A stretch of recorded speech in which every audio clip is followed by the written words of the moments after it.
Merit پہ لاتے ہیں جب چیزوں کو آپ اب مثلاً ڈالر کی بات کر لیں. پچھلی حکومت میں یہی تھا کہ فورن ایکسچینج ضائع کیا, کوئی 20 ارب ڈالر سے زیادہ انہوں نے آرٹیفیشلی سپورٹ کرنے کا. ٹھیک ہے, اس سے مہنگائی نہیں آئی ہے, لیکن وہ ایک عارضی چیز تھی جس میں کہ آپ اپنی ایک بہت اہم قیمتی سرمایہ خرچ کر رہے تھے اس کو مصنوعی طور پہ برقرار رکھنے کے لیے. ہم نے وہ چینج کر دیا کہ جو کرنسی کی ایکچوئل ویلیو ہے وہ آئے. ایکسپورٹس پہ ہم نے توجہ دی ہے, ہماری ایکسپورٹس تاریخی ہوں گی. آپ دیکھ لیں باوجود کووڈ کے سب کچھ پچھلے سال بھی اور اس سال ہمارا جو ایکسپورٹس ہیں وہ ریکارڈ ایکسپورٹس ہوں گی. اسی طرح ہم نے انرجی سیکٹر میں جو کہ بہت بری حالت تھی آپ کو پتہ ہے, اس میں ہم نے ریفارمز کی ہیں. اسی طرح ہم نے لا میں اب ایک بہت بڑا بل ہم لا رہے ہیں جس میں کہ ہمارا جتنا بھی کرمنل پروسیجر عدالتوں کے جو مسائل ہیں اس کے لیے ایک پورا پیکیج وہ آلریڈی کیبنٹ میں پیش ہوا ہے, لیکن اس میں بھی انشاءاللہ چند ہی دنوں میں وہ بھی آپ دیکھیں گے کہ وہ بھی رول آؤٹ ہوگا. تو مسائل اتنے 70 سال کے کام وہ اتنے کم عرصے میں جو ہے نا ایکسپیکٹ کرنا کہ یہ بالکل تبدیل ہو جائے گا. چیزیں تبدیل ہوئی ہیں,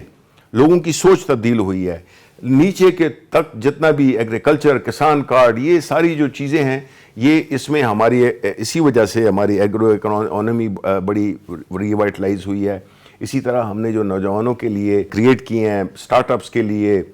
کامیاب نوجوان, یہ احساس پروگرام, یہ لنگر خانے, یہ ساری چیزیں جو ہیں تو بیسیکلی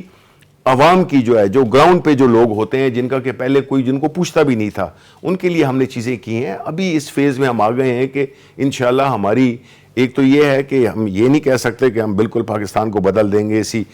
5 سال کی ٹرم میں, لیکن ہم یہ ضرور سمجھتے ہیں کہ جو پاکستان ہمیں ملا تھا اس سے بہت بہتر پاکستان ہم چھوڑ کے جائیں گے. اچھا شبلی صاحب یہ بتائیے گا کہ پاکستان میں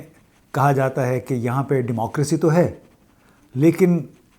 دراصل ڈیموکریسی کی آڑ میں بابوکریسی زیادہ سرگرم ہے, اور تقریباً ہر وزیر اعظم جب بھی آتا ہے وزیر اعلیٰ وہ دراصل بابو یعنی افسر شاہی کے شکنجے میں کسا جاتا ہے. بہت کچھ وہ کرنا بھی چاہیں لیکن ان کے نرغے سے وہ نکل نہیں پاتا ہے. تو کیا آپ کا بھی تجربہ کچھ ایسا ہی رہا؟ بالکل, اس میں کوئی شک نہیں ہے. دیکھیں یہی بات ہے کہ یہ اس میں بیوروکریسی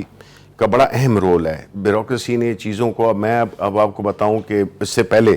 انڈیویجول پہ ڈیپینڈ کرتا ہے, لیکن جو ہم نے یہ دیکھا ہے کہ اس میں بڑی مشکلات ہیں کیونکہ وہ ایک طریقہ کار سے تھے. اب دیکھیں ایک پورا سسٹم سوچ چینج ہوئی ہے. ایک وہ حکومتیں جو کہ ہمیشہ پیٹرنیج کرتی تھیں انہوں نے اپنے بلو آئیڈ رکھے ہوئے تھے, تو اس انسٹیٹیوشن کو بھی جو کہ اتنی ایک شاندار ماضی ہے اس کا, اس انسٹیٹیوشن کو بھی وہ پچھلی حکومتوں نے اس کو بھی بالکل تباہ کر دیا. نتیجتاً یہ ہے کہ جو اچھے بیوروکریٹس ہیں وہ سائیڈ لائن ہو جاتے تھے, ان کے کریئر گزر جاتے تھے, اور جو صرف ان کی اچھی گڈ بکس میں رہنے کی کوشش کرتے تھے یا ان سے پیٹرنیج حاصل کرتے تھے, تو چیزیں ایسے حالات میں میرٹ پہ ہوتی نہیں ہیں, ہو نہیں سکتی ہیں. اسی لیے پھر کرپشن کا ایلیمنٹ بھی بیچ میں بہت زیادہ اہم ہے. دیکھیں کرپشن مختلف قسم کی ہوتی ہے, فائنینشیل ہے, انٹلیکچوئل ہے, اور یہ جو اداروں میں کہ جو جس طرح کے پیپلز پارٹی نے کہ جی جہاں پہ 100 بندوں کی گنجائش ہے اس میں 600 بندے ڈال دیے, نتیجتاً وہ انسٹیٹیوشن بھی بیٹھ گئی. تو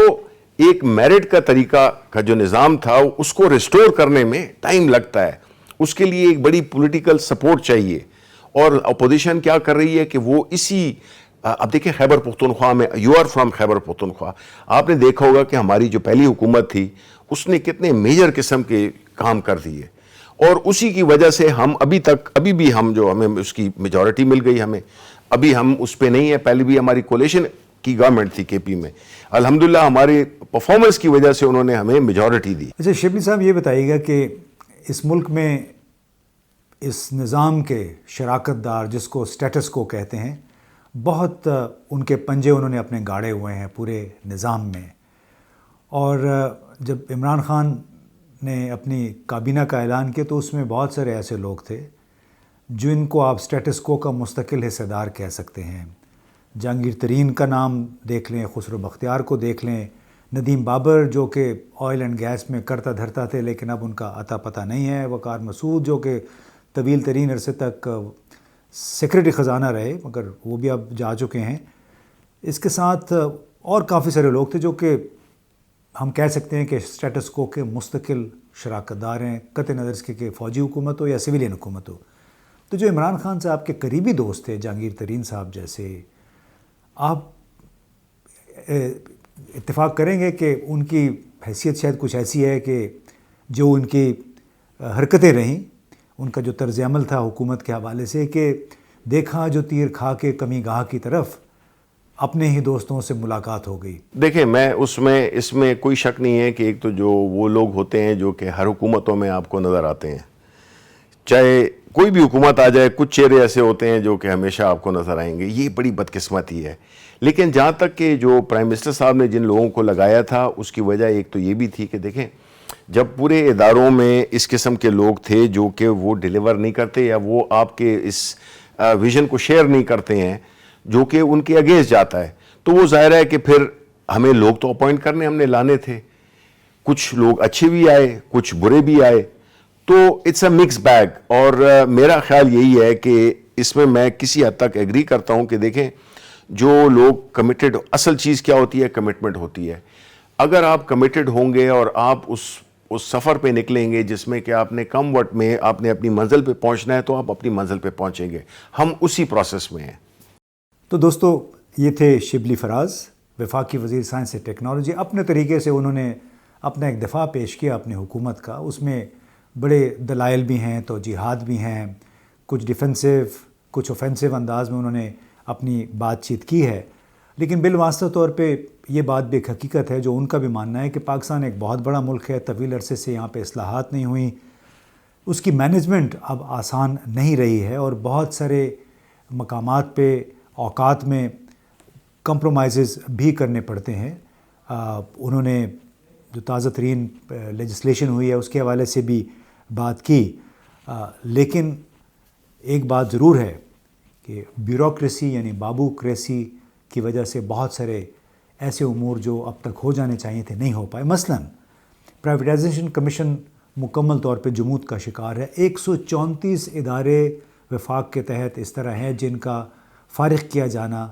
ناگزیر ہے۔ 3 سے 4 ارب ڈالر سالانہ ان پہ خرچ ہوتا ہے، کیونکہ یہ تمام ادارے خسارے میں چل رہے ہیں، سرکاری ادارے ہیں، اتھارٹیز ہیں، لیکن موجودہ حکومت میں کوئی 20 نئی اتھارٹیز بن گئی ہیں۔ یہ بھی اب کوئی ناقابل فہم سی بات ہے کہ ایک طرف ہم سرکاری اداروں کو فارغ کرنا چاہتے ہیں، کیونکہ بزنس کرنا حکومت کا کام نہیں ہے، حکومت کا کام صرف پالیسی بنانا ہوتا ہے۔ اس کے علاوہ نیپرا یا پیپرا یعنی پبلک پروکیورمنٹ کے جو قوانین ہیں، اس میں بھی تبدیلی کی طرف کسی نے اشارہ نہیں کیا، کوئی بھی نہیں چاہتا، کیونکہ تمام لوگ جو اس سے فائدہ اٹھا سکتے ہیں وہ سیاستدان بھی ہے، وہ بیوروکریٹ بھی اور تاجر بھی ہے۔ ان میں سے کوئی ایک بھی نہیں چاہتا کہ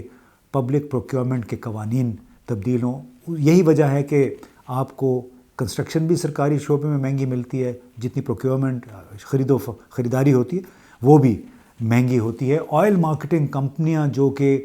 اوگرا یعنی Oil and Gas Regulatory Authority کو بالواسطہ طور پہ کنٹرول کرتے، ان پہ آج تک کوئی ہاتھ نہیں ڈال سکا ہے، اور نہ ہی ہماری محصولاتی آمدنی یعنی جو ٹیکس ریونیو ہے اس میں موجودہ وسائل کے مطابق اضافہ ہو سکا ہے، نہ ہی وہ نظام زبردستی اور زور کے نرغے سے نکل سکا ہے جو پرانا 19ویں صدی کا طریقہ کار تھا ہمارے محصولاتی افسران کا، انکم ٹیکس افسر، وہی سلسلہ جاری ہے، جہاں جن کو نظر آتا ہے مزید ٹیکس کھینچتے ہیں، بجائے اس کے کہ ٹیکس کو کم کریں، اس کی بیس بڑھائیں اور حکومت کے جو وسائل ہیں ان میں بھی اضافہ کریں۔ تو بحیثیت مجموعی آپ نے دیکھا کہ شبلی فراز صاحب یہ مانتے ہیں کہ اس ملک کے مسائل گھمبیر ہیں، لیکن ہو سکتا ہے جن اقدامات کا انہوں نے ذکر کیا ہے ان کی وجہ سے آئندہ 2 3 4 سال میں ان اصلاحات کے کم از کم ان اصلاحات کے جو اب تک ہوئی ہیں اس کے کوئی نتائج ہم سب تک پہنچ سکیں۔